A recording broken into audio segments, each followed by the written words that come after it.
Hi, Steve Gordon here, your friendly neighborhood Huntington Park carpet repair expert.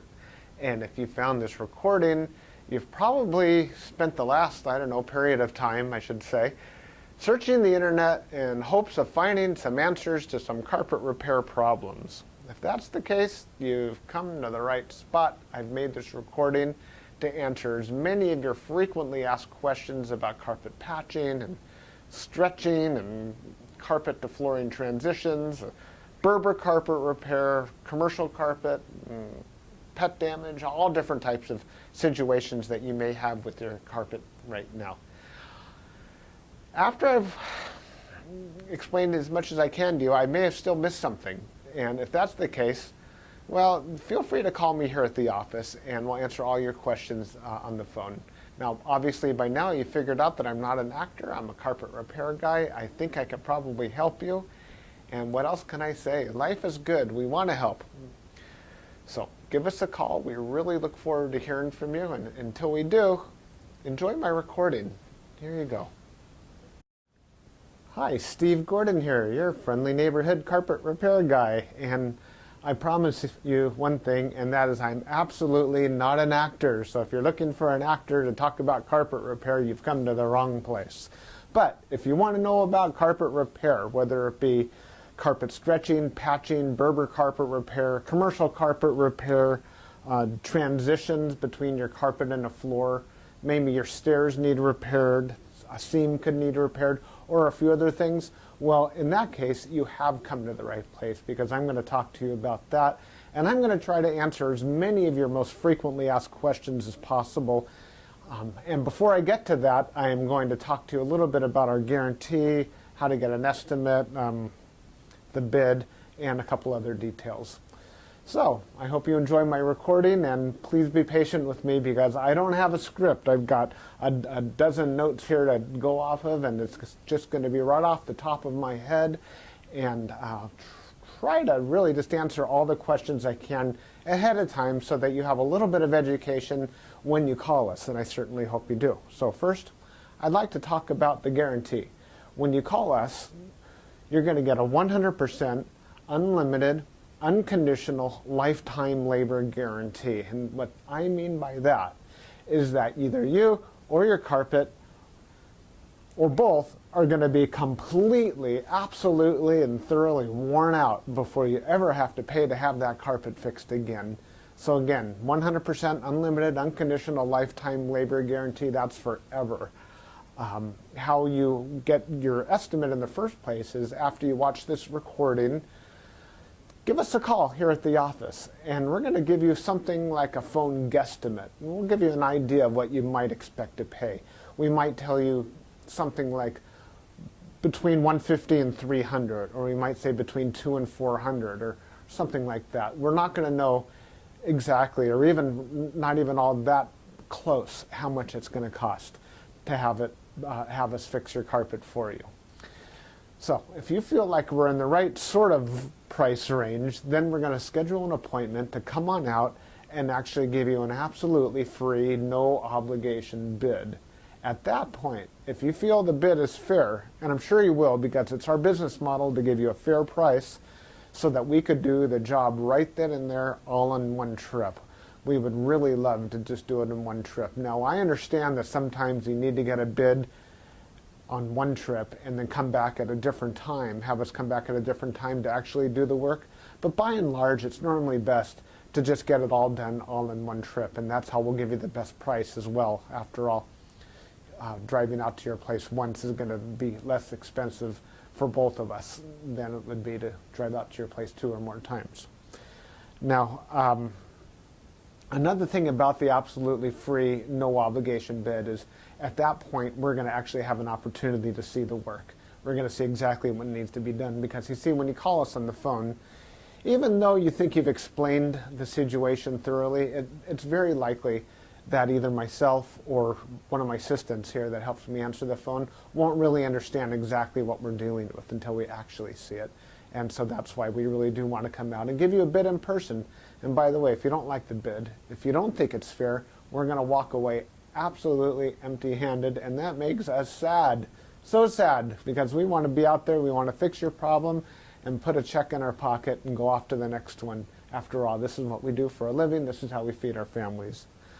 Speaking about money, please don't pay cash. We would really prefer that you pay with a check made out to Creative Carpet Repair, or use a credit card. You can call in the office with a credit card. So cash, it's against the agreement I've made with all my contractors. Now, if you work with me directly, if I'm the actual contractor that shows up to your house and you want to pay me cash, I'm happy to take it. But for any other contractor throughout my entire company, please don't pay cash. Now, I want to talk a little bit about the carpet repairs. I've got a little bit of housekeeping out of the way. Let's talk about carpet stretching. Most people wonder why their carpet is all rippled up.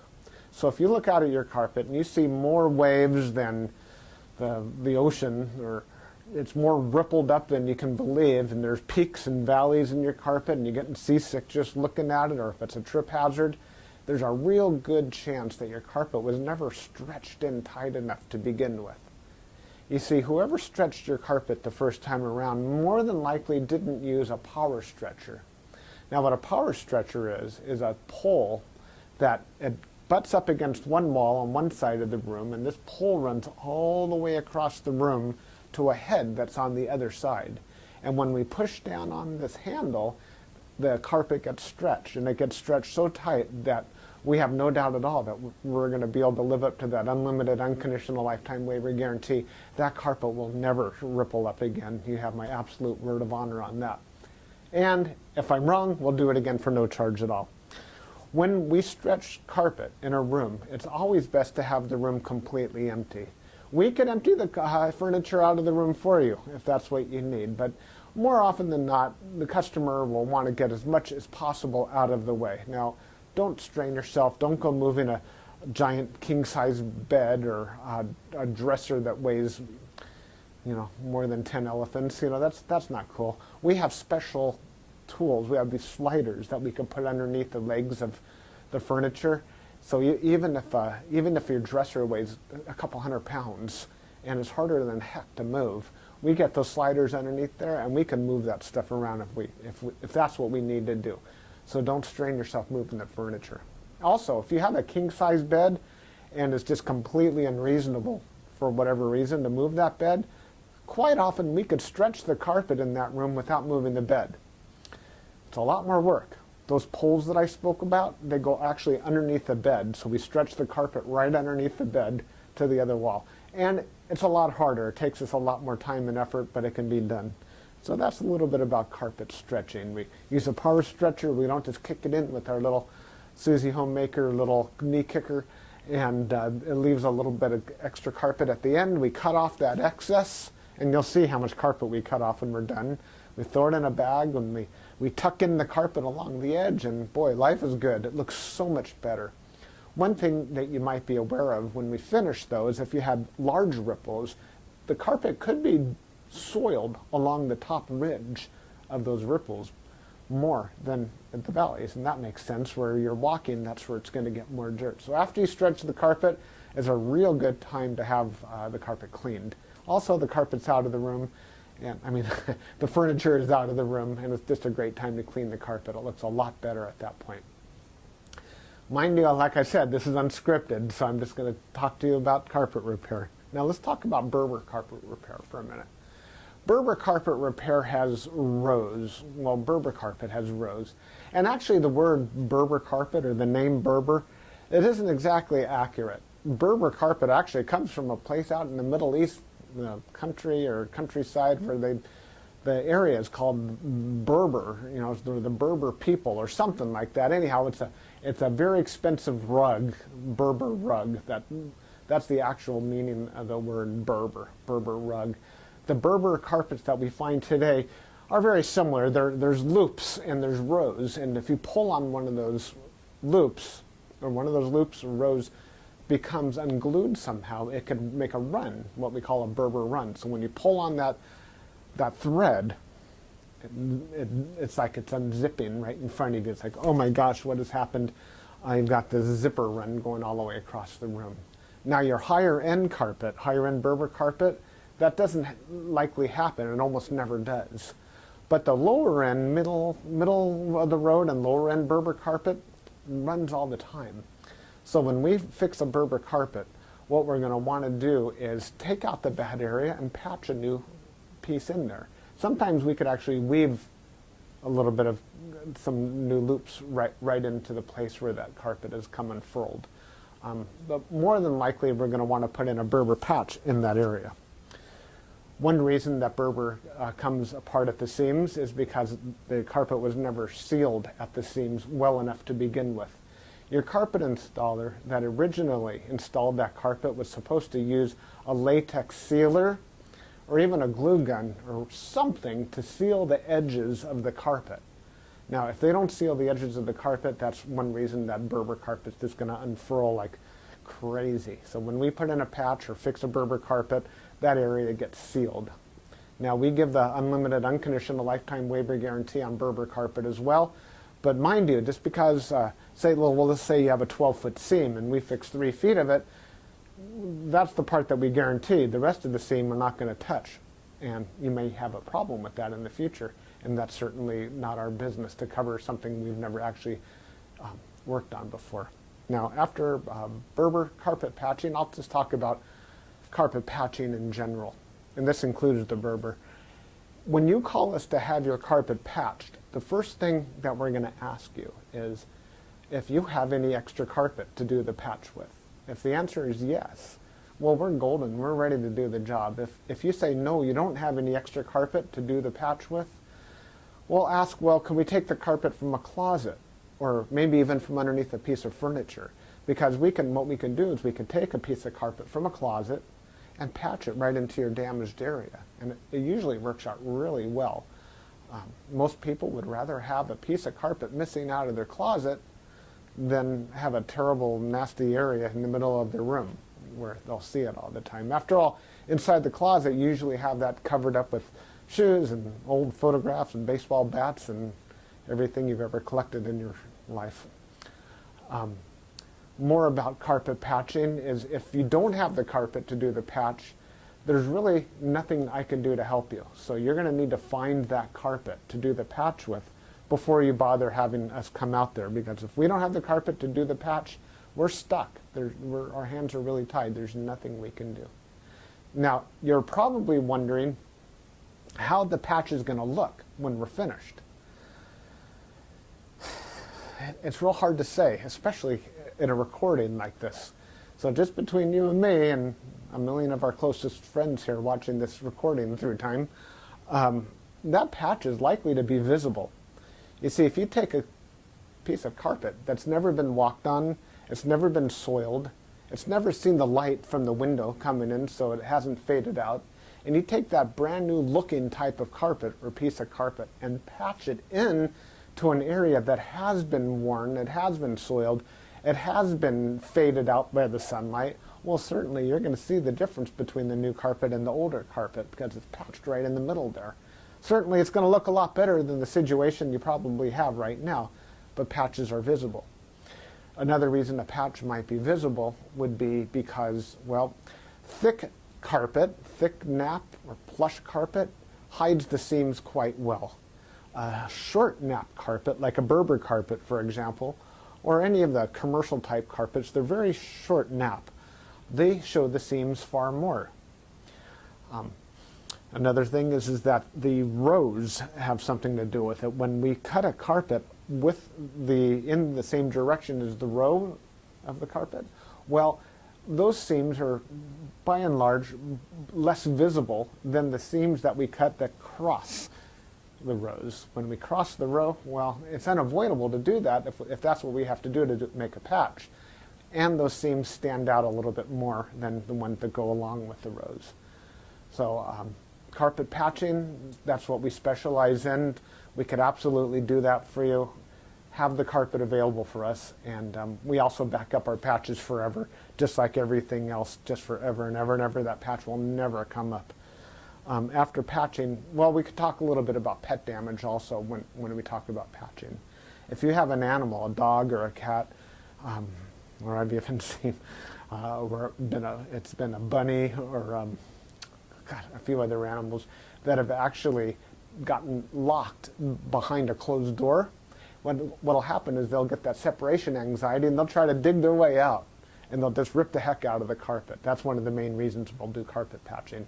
If that's the case, well, certainly it's just like any other patch. You supply the carpet, we'll put it in. However, if that animal didn't tear up the carpet, if they actually urinated on the carpet, there's a whole other thing we can do about that, and I'm going to need your help for that. What we'll do is we're going to ask you to go to the pet store or go online and buy twice as much of a product as you think you're going to need, maybe 4 times as much, to actually kill the odor. Now, the product I'm talking about is actually an enzyme, and what we'll do is we'll pull back the carpet, we'll remove the padding, clean the floor, and you'll pour this enzyme onto the floors underneath it all. And that enzyme will eat up all the proteins that contribute to the smell of the urine in your carpet. Then we'll put in new padding, and you'll pour that enzyme cleaner all over the backing of the carpet as well at that time. I'll reinstall the carpet, and then one more time we'll use that cleaner and we'll just soak that area of the carpet with that enzyme one more time. And that's likely to kill the scent altogether. That smell should be completely gone. If not, it's probably because your animal found another place that you don't even know about, and I'm sorry about that. There's nothing we could do about your animal. Now that we've spoken about pet damage, I like to talk about carpet to floor transitions. A lot of people call us because they've put in a new floor. Maybe it's a tile or a wood floor, and their carpet now needs to be finished along that edge. More often than not, we don't need to put in any kind of metal there. There's a lot of different types of situations where you do want a metal. If you have an apartment building and you want the carpet to last a long time, between the carpet and, say, for example, a linoleum floor, we could put some metal there. There are flat metals. They're the type of metals that they're called, I've called them beat-down metals before. I'm not sure exactly what they're called. Beat-down metals, they're golden, they're silver, and the carpet goes right in there and it gets hammered down, gives a nice clean edge, and it protects the edge of the carpet for a very long time. But if you're like most homeowners, that's not why you're calling us for a transition. You're calling for the transition because you just put in a nice marble or travertine floor, or maybe a wood floor. And so what we'll do with that is we're going to pull back the carpet and put in a new tack strip right up alongside that floor. Now that floor is going to be holding the place as if it were a wall. So here's your floor, here's your tack strip right in front of it. We're going to pull the carpet over that tack strip and tuck it in right there. So all you're going to see is a nice smooth transition between the carpet and the floor. Now, many times when you put in a new floor, it's important to put in some work into the subfloor underneath, and that might include using hardy backer or some other type of material that raises the floor up even higher than it would have been. So let's just say, for example, you've got a 1/2 inch new tile and another 1/4 inch of underneath there of a hardy backer, or it could even be more. It could be 3/4 of an inch altogether, or even more, that is higher than the carpet. That's extreme. It's usually not that high, but let's just say it is. If we just bring the carpet up and end it right there, well, you're going to stub your toe against that thing. You're going to be cursing to holy high heaven every time you do that. It's just not fun at all. Trust me, it's not. You'll understand if you ever do that. What we're going to want to do in that case is one of 2 different solutions. We're going to do 1 of 2 solutions. One is we can pull back the carpet quite far and use a product like a Fix-All, which is a very fine cement type product. And we're going to feather in a nice ramped area, so we raise the level of the floor slowly up to meet it. What's great about that is the floor and the carpet will be at the same level, then you won't stub your toe. What's not so great about that is when you're walking up that little ramped area, well, you feel like you're walking uphill. There's really no way around that I know of outside of pulling out all your carpet and floating a whole new layer of concrete, self-leveling concrete on the entire concrete floor underneath. That's a lot of work. It's possible. That would be the perfect way to do it if Well, if I were working on a $10 million home in Beverly Hills, that's probably what I would be doing. I would be raising the entire floor to be level with, so the carpet could be level with the floor. But here in the real world, what we'll normally do is rise it up with some fixall, or we could do it even easier. We could use shingles, cedar shingles. Cedar shingles are about that long, and that makes a nice little ramp up. And it normally works just beautifully. It's quick, it's easy, we can get it all done in one trip. So we're going to raise the level of the carpet right up to the level of the floor, and you're just going to be happy as can be about that. Some transitions are round, curved. Other transitions could be squared. There's 100 types of transitions out there. And if you look on the internet under carpet to floor transitions, you're going to see a lot of examples. Perhaps even on my website, you can see some other examples. And so when you call us, you can explain what you're dealing with, and that would help us with the program here. Stairs. So, do you have a problem with the carpet on your stairs? I did a job like this just today, where the cat had actually torn away the corners of almost every stair all the way up the stairway. The lady was not happy about this. My solution to this was that, well, first of all, I asked her, do you have any extra carpet? And the answer was yes. You can take the carpet out of a closet. And I told her, well, you're going to have carpet missing out of a closet. And she said, well, that's fine. You can put this carpet in the closet. So she had something that didn't match at all. And she didn't mind because, well, she just didn't care that the carpet in the closet didn't match halfway through. So I took the carpet out of the closet, and the first thing I did is I completely replaced the first two stairs, because after all, the first stair or two wears out faster than everything else anyhow, and those first two stairs were pretty trashed. Instead of just fixing the little corners, just replace the entire stair if you can. It'll make a world of difference to have something new there. With all the rest of the stairs, I just did these little bitty patches all the way up one side and all the way down the other, and it was just beautiful. I think it gave her probably another 10 years of life to her carpet to fix those stairs. Another thing you could do with stairs, what some of my customers have done, and I love this idea, is replace the entire stairway by, well, let me back up a little bit. Let's just say you have a 3 or 4 bedroom house, and it's the same carpet throughout the entire house, and your stairway is pretty much in the middle of it all. And if you replace the carpet on your stairs, well, it's going to be a slightly different color than the rest of your carpet, and that's going to look low class, and we don't like that, do we?